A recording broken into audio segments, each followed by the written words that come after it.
So this is a demonstration of the 2-bit score diagnostic board on my test fixture for the Bally-35 board set. So when it boots up, you come in the zeros, you press the test button, and it comes up to test 1. Then you press switch number 40, and it'll start a nice score display test on all the displays, where it walks from the right to the left, right through all the score displays. Now, I'm only running 6 digits here. I'm not sure how it works with 7 digits. But it's a really nice test. And then it repeats itself. Press the button again, and it does a lamp test. So basically the way my test fixture is laid out is the columns are all set to match the columns on my board, and the rows are set to match the columns on my lamp driver board. This way it's really easy to identify if you have an SCR out where it's located on the lamp driver board. Then you press test again to test 3. This is solenoid test.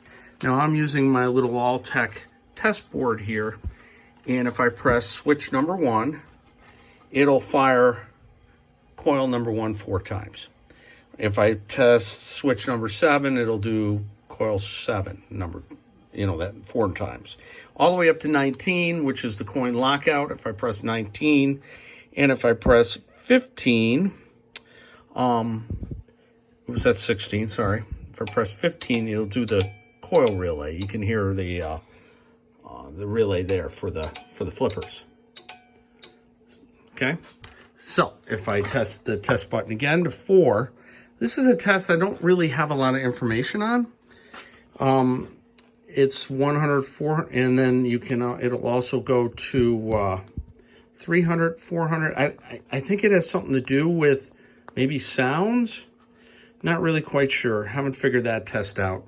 And then one more button is the kind of stern burn-in, where it just does a general test of all the lights and all the it'll just walk right down the solenoid drivers too. So, kind of like how Stern burns in their games. So it's a nice test too. And then if you press the button again, it just wraps it around right back to the beginning.